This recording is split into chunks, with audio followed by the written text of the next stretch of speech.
नमस्कार दोस्तों, आज हम आपको एक ऐसी जांबाज लड़की की कहानी सुनाने जा रहे हैं जिसने अपने शरीर में 16 फ्रैक्चर और 8 सर्जरी होने के बाद भी कभी हार नहीं मानी और प्रथम प्रयास में ही उम्मुल खैर यूपीएससी जैसी कठिन एग्जाम में सफलता प्राप्त कर गई। तो चलिए आपका बिना समय गवाए उनके आईएएस बनने के सफ़र पर एक नज़र डालते हैं। उम्मुल बचपन से ही निःशक्त थी, लेकिन उन्होंने कभी भी इसे अपनी सफलता में रुकावट नहीं बनने दिया और यूपीएससी परीक्षा पास कर पहले ही प्रयास में आईएएस ऑफिसर बनी।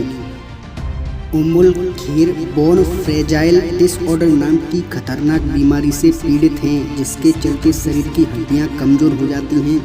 बोन फ्रेजाइल डिसऑर्डर की वजह से कई बार उनकी हड्डियां टूट भी जाती थीं।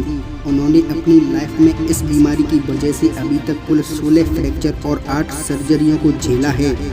उम्मुल खैर का जन्म राजस्थान के पाली मारवाड़ में एक गरीब परिवार में हुआ था।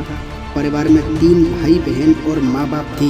जब उम्मुल छोटी थी तब उनके पिता गुजर बसर के लिए दिल्ली आ गए थे और उनका परिवार निजामुद्दीन इलाके में स्थित झुग्गी झोंपड़ी में रहने लगा। उनके पिता रेहड़ी लगाकर कपड़े बेचा करते थे, लेकिन कमाई इतनी नहीं होती थी। एक समय तो उम्मुल के परिवार के सामने बड़ी मुसीबत आ गई जब सरकारी आदेश के बाद निजामुद्दीन की झुग्गियों को तोड़ दिया गया और फिर उनका परिवार त्रिलोकपुरी की झुग्गियों में शिफ्ट हो गया।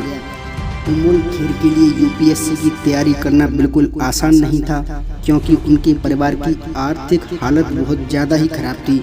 इस वजह से उम्मुल ने बहुत छोटी उम्र में ही ट्यूशन पढ़ाना शुरू कर दिया।